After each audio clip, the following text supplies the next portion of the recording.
I got a monster. I need that today. Just bear with me. How are y'all? Happy Mother's Day. I like to say we're going to celebrate moms. We're going to celebrate the women that brought us into this world and raised us and fortunately didn't take us out of this world during our teenage years.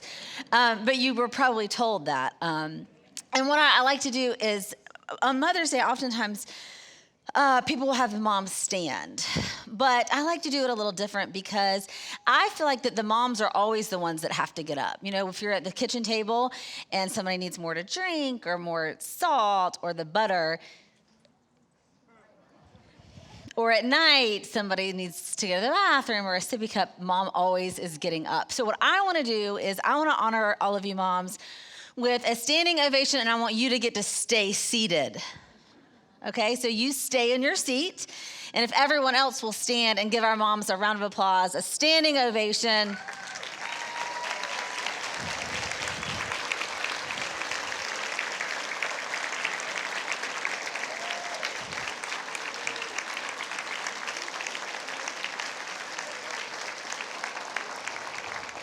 There you go. And that's my hope for you moms all day, is that you get to stay seated all day. It was fun. I asked my girls, I decided I was going to do something in my head for Mother's Day. I said, I'm going to ask my kids to tell me the one thing that I say the most. And then I was going to put it on a t-shirt and I was going to wear it for Mother's Day. And I had already decided no matter what they said I said the most, I was going to notice that I don't have on the t-shirt. Yeah, I mean, it was sweet, but well, I think my youngest was like, all you ever say is about how hot daddy is. I was like, well, we're told in John 15:12, it says, my command is this, love each other as I have loved you. Love each other as I have loved you. What I feel like that moms do an incredible job is, I feel like they do an incredible job at representing love like Jesus did. And so this morning, I want to talk to you guys about 5 things and 5 ways that mothers love that represent the love of Jesus Christ. Now, I could do way more than 5 because I could talk about your resilience. I could talk about your patience. So it's not limited to 5. I just want to focus on 5 things today. The first one is mothers are known for their unconditional love as Jesus was. Jesus, while we were yet still sinners, Christ died for us. There's something about the love of a mother that feels like no matter what, they see the good, the bad, and the ugly, and they still love us. And there's something about their love that is so special. It's easy for me to celebrate Mother's Day because I have truly the best mother in the whole world. She is top notch. I actually called her while I was writing this message, and I said to her, Mom, I just want to thank you because you make writing a Mother's Day message so easy. You are just incredible. And my husband feels the same way. I know a lot of people have things with their in-laws. Luke loves my mom so much so. He recognizes her unconditional love. So much so that Luke had spine surgery, last year and a few years ago. But a few years ago when he had it, he was in the recovery room and he insisted for 3 hours while he was waking up that she hold his hand. And for 3 hours, and every single time, he would doze off and she would try to move her hand. Mistine, I need you to hold my hand. I need you to hold my hand. I think that you feel that love when you're with a mom. And we do that so well. Second one is compassion. Now, both Jesus and mothers are known for their compassion. In John 11:33, it says this, and Lazarus has died, and Jesus arrives, and he sees this lady weeping, and the Jews who had come alongside her, and they're deeply saddened, and it deeply moves Jesus. Scripture actually says that he was moved in spirit, and he was troubled, and he asked, where have you laid him? They say, come and see, Lord, they replied. And then verse 35 says, and Jesus wept. You know, that's one thing that I did not realize as a mother was now, we as women we have a lot of emotions, if you haven't noticed. And all the men were dead silent. Oh, you do? But I didn't realize that when you had children now, everything that they feel, you feel. When they're sad, you're sad. When they're happy, when someone does them wrong, it's you, all of the same feelings you feel. And I think and now you have this level of compassion like Christ did that you want to now create in your own children. You want them to grow up to be compassionate people. And so for my girls, I love animals. And it's a big deal to me that what's interesting is I am a animal fanatic. None of my girls, well, Kinley more so, but none of them are as much an animal fanatic as me. So I'm trying to create this compassion in them, right? So I told 9 o'clock service, part of the problem with speaking is I don't remember what stories I've told y'all and what stories I haven't. So if I've already told these stories, then y'all just laugh and roll on but one day we were driving down the road and we were going on vacation, and there is a deer on the side of the road, and it's dead.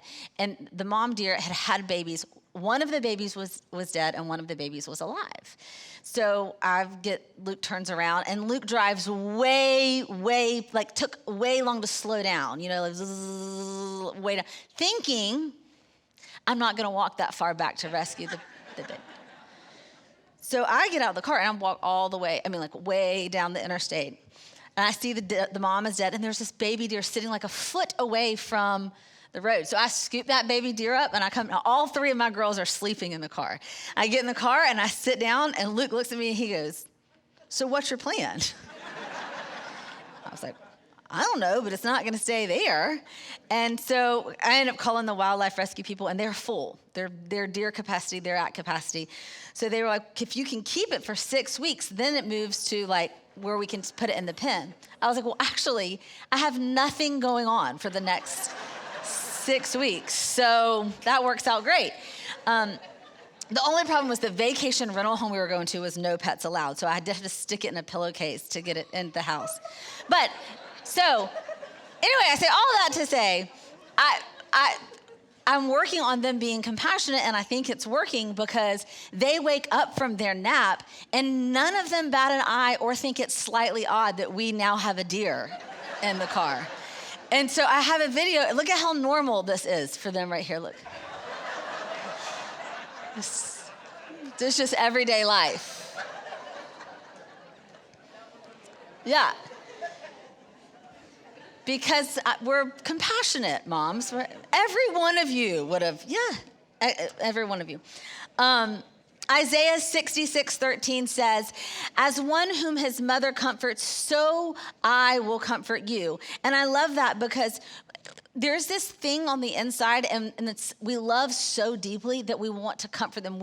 Because we feel what our children feel, it creates this comforting that lets you know that you sincerely care. I know for me, there are times whenever I'm upset about something and I can't even talk to my mom. I have to text her and I'm like, don't call me. I'm going to tell you this and don't call me, because the second that I hear your voice, it's going to evoke my tears. So I can't even, your compassion for me moves me.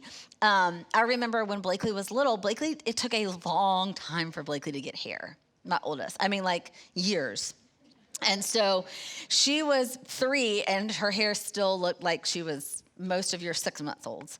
And so we went to the park. I think I have a picture of her, how short her hair is. Yeah.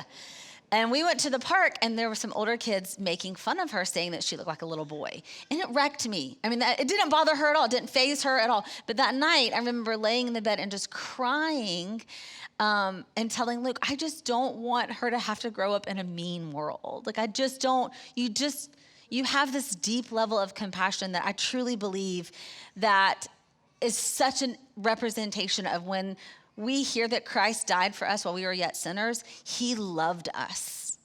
And so as a mother, I think it's easy to tap into what that must be like from God. The third is sacrifice. Now we know that Jesus gave up himself to save all of us. And I think moms, having children and managing a home, it is so much work. It is so much work. And I have said this before, but there are things that we do that nobody ever notices. the hand towel that hangs in the bathroom. Nobody ever notices when you take that off the rack and you wash it and you stick it back on there. They just think that hand towel's been there for years, you know? Like somebody cleans that and puts it back on there. But they sacrifice, and I think when you hear stories like Little Red Riding Hood, have you ever noticed that she goes into the bear's house and she tries everybody's porridge, you know? And the baby's porridge, the temperature is just right? The daddy's was too hot and the mom's was too cold, right?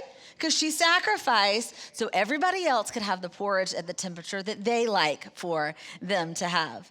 I remember whenever I found out that I was pregnant, this was 15 years ago, and so we didn't know as much about skincare back then. I was heading to go to get a tanning bed, like a 30-day tanning bed. And I thought to myself, well, I am late, and I am nauseous, and I didn't want to extra bake. Like, I didn't know what it did. I didn't want to turn the oven temperature up too high, just in case.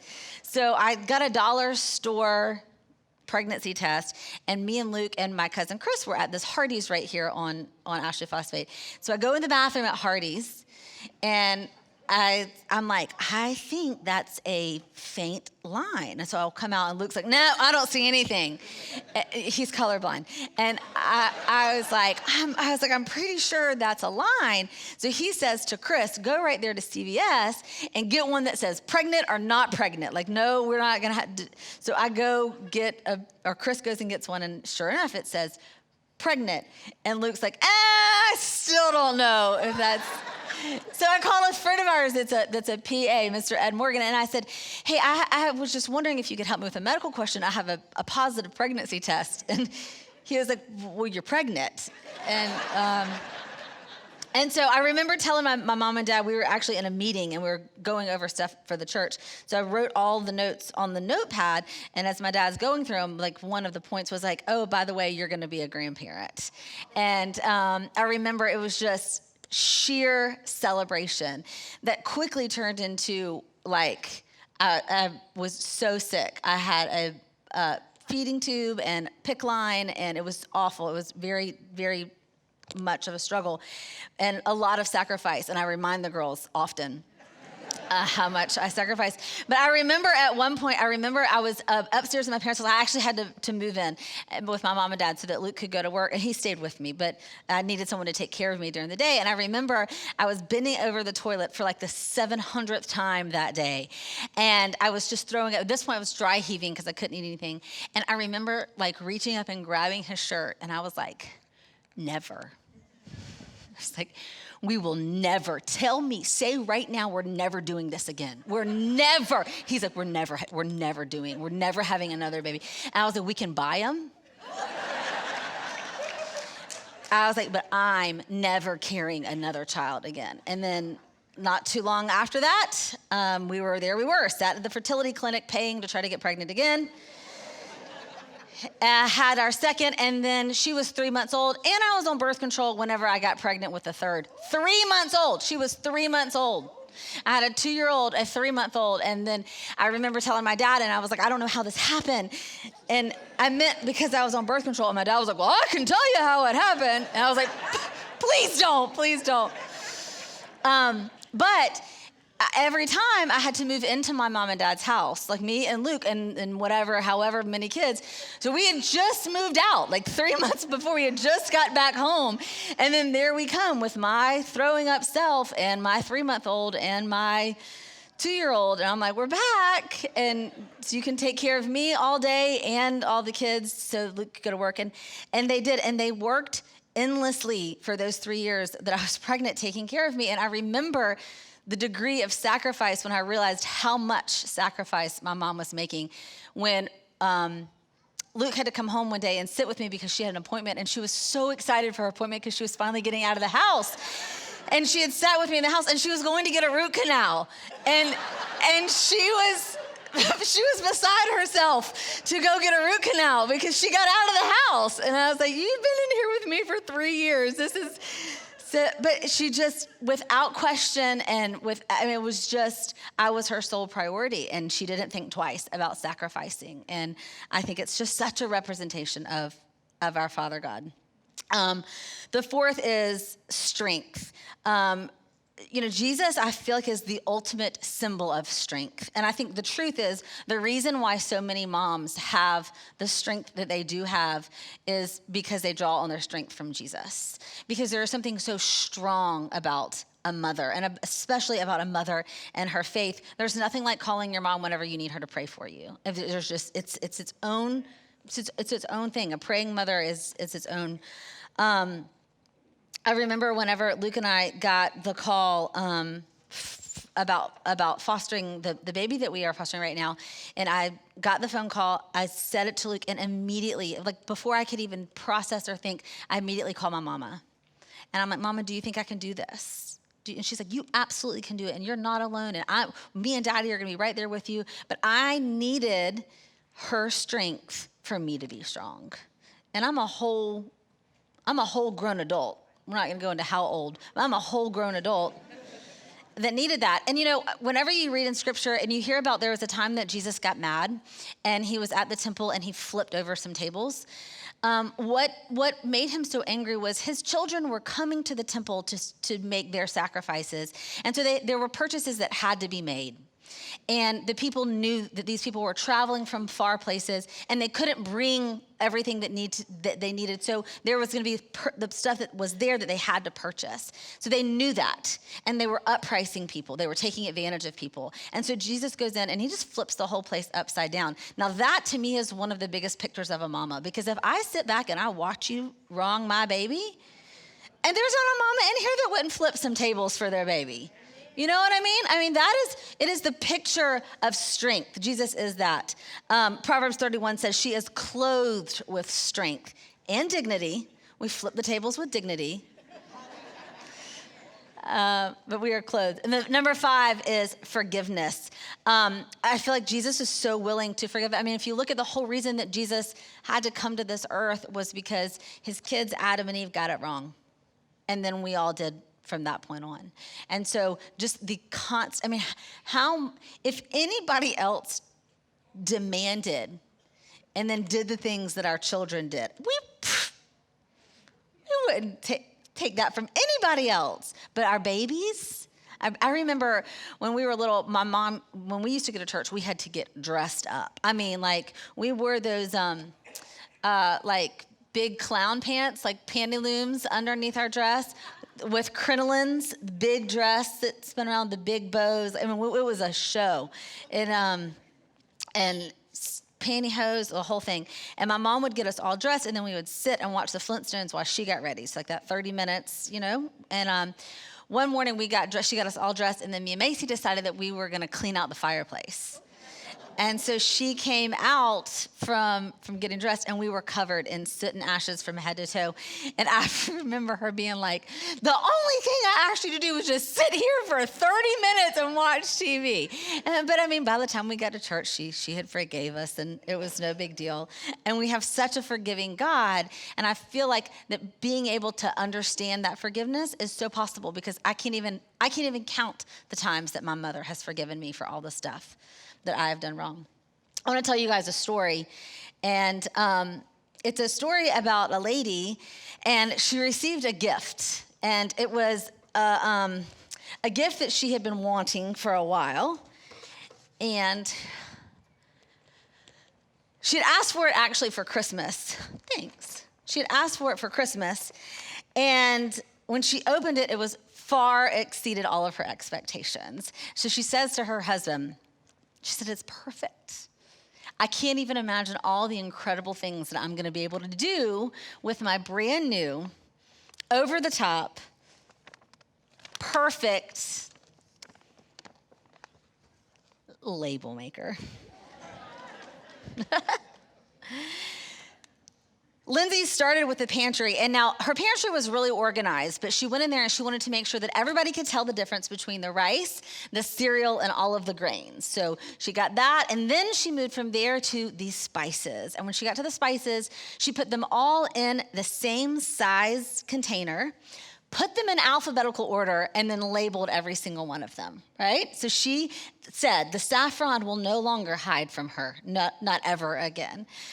Then she got all of her files organized, all of her paperwork, all in files, and they were all done with the same font, exactly the way that she wanted them. And then she moved to the garage. Now, her husband was a little bit on edge about the garage, gave her a hard time. He wasn't sure, are we going to put the wrenches where the W's are or where the R's are? But when it all was said and done, he was actually really glad that she did it. She did the kids' toys in the playroom, and that was a challenge because she organized the dolls according to the color of their hair. So she reminded her daughter over and over again, do not put the blondes and the brunettes in the same box. The blondes have a box and the brunettes have a box. And all you have to do is read the label. That's all you have to do. It wasn't the first label machine that she had ever gotten. Whenever she was younger, she had gone with her mom one time to the pharmacy, and while her mom was picking up a prescription, Lindsay wandered over to the school supply aisle. And that was the first time she saw one. The labeling gun in all its glory, with the wheel on top, that would print a white letter on any color tape that you wanted, and she had to have it. She had to have it. And from that point on, she was labeling everything. Lindsay, she just didn't have control of anything growing up. They were constantly moving. They switching schools all the time. She had an alcoholic mother. And so I think when she got older and she had a house of her own and she could organize it and she could make it be just the way that she wanted, it was great for her. It made her feel at peace, right? The problem was she didn't stop with the pantry or the toys or the spices or the garage. Lindsay kind of unconsciously started labeling people. Her and her husband, Tony, they went to a couple's baby shower, and Tony, her husband, was notorious for never being able to keep her friends straight. So he would ask questions like, now, is Kim the accountant and Jessica the nurse? And she would say, no, Jessica's the accountant and Kim is the nurse. And then, Lauren is the one that's married to the rich guy and she never goes to work. And then, Donna's the real skinny one. And as she went on rambling about every single person and rambling off their label. Then Tony asked, well, did you get to see Kelly that was there tonight? She was there with Jack for the first time. Did you get to meet her? And while Tony's eyes stayed on the road, Lindsay took out her label maker and said, isn't she the one that doesn't come out of the house often because she's kind of depressed? Tony nodded and agreed, and there she took her labeler out and hit depressed, printed her label and saved it for the next time she would put it on her so that she could remember who she was. That night she was in the kitchen and she was organizing some labels to put in a kitchen drawer to label some things. And Tony walked in and he was fuming, she said, one of the maddest she'd ever seen him. Lindsay, I was just putting Lila to bed and I found this sticker on her. I thought that it was like a made in China or a inspected by, but it says lazy. Did you put this label on Lila? No, I didn't put the label on Lila. I mean, I was on the phone and I was talking to one of my girlfriends and I mentioned she was saying that she had a hard time getting her kids to clean up. And I mentioned that Lila had been increasingly lazy and I couldn't get her to do anything, but I didn't think that she heard me. But I mean, Tony, you have to admit she has gotten kind of lazy. Lindsay, that is not okay. Labels are not for people. This is way beyond the spice rack or the toys, Lindsay. What are all of those? He was referring to a stack of labels she had printed on the table. What are those, Lindsay? Ugly, not good enough, fat, lazy, godly, ungodly? Are these for me? Are these for you, Lindsay? Lindsay, my gosh. Lindsay, I refuse. You have to stop. I refuse to pull labels off of our children, off of me, off of you, like ticks off of a dog. Lindsay, you have lost control. And he takes her label maker and he throws it on the kitchen and breaks it. Lindsay loses it. She's on the ground and she's collecting all the pieces. And she's like, Tony, you don't understand. It's not a big deal. It's just a thing. It's a thing that I have to do. It helps me organize. It helps me keep things straight. It helps me know who everybody is. Please, Tony, you can. And stop it, Lindsay. Stop. No, I have to clean it up. I have to clean up the mess and the tears. No, I have to clean up the mess. I'm sorry. And she starts talking, Mom, I'm sorry. I'll clean up the mess. I'll clean up the mess. See, decades before that, she sat in a room, little girl, and her mom came in. And she told her that she was messy, and it stuck. And she wasn't. And so then she had spent the rest of her whole life trying so hard to bring some sort of order and peace and control to her life that she began to label people. But the reason that she did that was because the worst was the way that she had labeled herself. And I want to talk to you moms, because what we're the worst at is focusing on everything that we're not good at. We're really quick to judge ourselves. We're really quick to say, well, my house is messy. My house is messy. I don't do dinner well enough. I don't do work well enough. I don't do home well enough. I wish I did more. And what I would love for you to do this Mother's Day is exactly what Lindsay did. She picked up all of the pieces of the label maker that day, and she put them into a bag, not labeled. And she didn't throw it away, but she kept it to remind herself that good things come from broken people. And this Mother's Day, I know that you don't get it all right. I know you've made a lot of mistakes. I know you have a lot of mom guilt. I've always said, if there was a pill that we could get out that would relieve mom guilt, I think it would be the number one most sold on the market. You represent Jesus, but you are not him. We are all flawed, but you're doing a great job.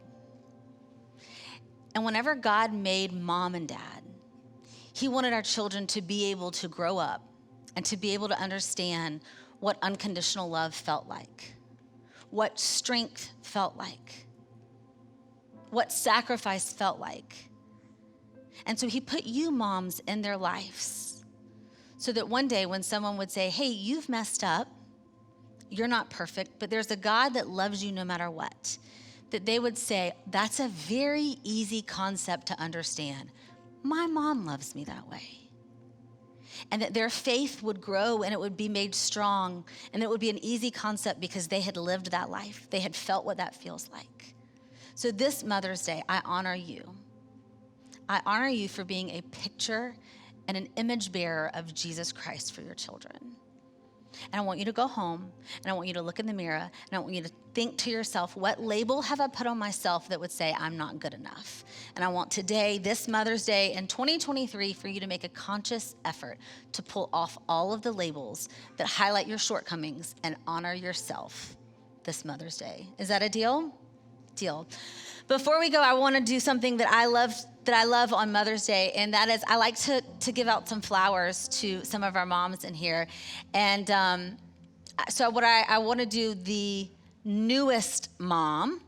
So with the newest, does anybody in here has baby dedications? So we had some little babies today. Does anybody in here have? Let's start with like a 6 month or younger. 6 month or younger. Oh, how did I miss that? Oh man, I'm glad I missed it. I would have been distracted all service. I would have held her during the. Okay, so how old is he? 6 months. How old is she? 5 weeks. Man, y'all need to see this right here. Does anybody have one younger than 5 weeks? Stop. 3 weeks? Oh my gosh. Nobody breathe close over there. Don't get y'all's germs on. 3 weeks. Oh my goodness. So does anybody, they're fresh out the oven. I remember telling Luke one time, I don't have to cook anything else. Like, I cooked a baby. It's okay if I never cook again. So does anybody have a baby here younger? Is anybody having a baby right now? 3 weeks, that's the... Lizzie, would you give her some flowers? Congratulations. And happy Mother's Day. I'm gonna call it the most mature mom. Do y'all know what that means? Yeah, okay. Somebody's like, what? The oldest mom. The oldest. Do we have any, how old was last service? There was someone that was 81? 81? Do we have anyone in here that's 81? They come to the 9 o'clock. Y'all are too loud. How old? 89? Anybody older than 89? 89. See, I love Happy Mother's Day. Lizzie, 89 years old.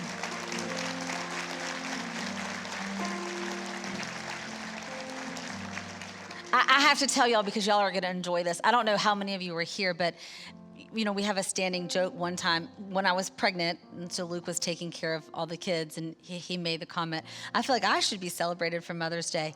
And so I was like, oh, do you? Because he was doing all the mother doodles except growing the baby. Jesse Riviera did bring Luke flowers today for Mother's Day. He got flowers this morning.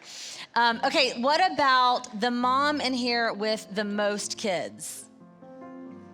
So last service we had 5. I know. Wow, I know. Does anybody in here have 5? 8? See, here.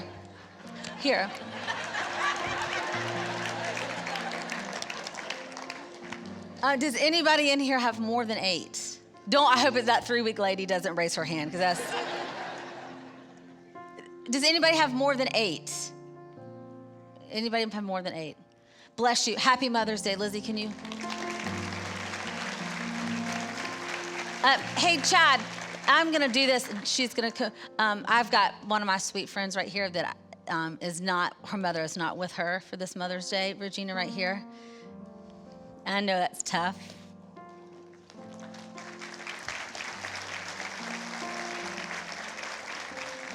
So all of you that have lost your mom, I have sat here and watched her this whole service just mourn. That's a deep wound. So if you guys will stand up, I want to bless you guys as you go. I bless you this Mother's Day. I bless you. Hey, I bless you with sitting down all day. Don't you go get the butter. Don't you go get the butter. Hey, and wear this label, and this is what I want you to walk out with. That you are an image bearer of Jesus Christ, and you do it with dignity and grace, and you represent him so well. And your children's faith will be different because you do. I bless you this Mother's Day in Jesus' name, amen.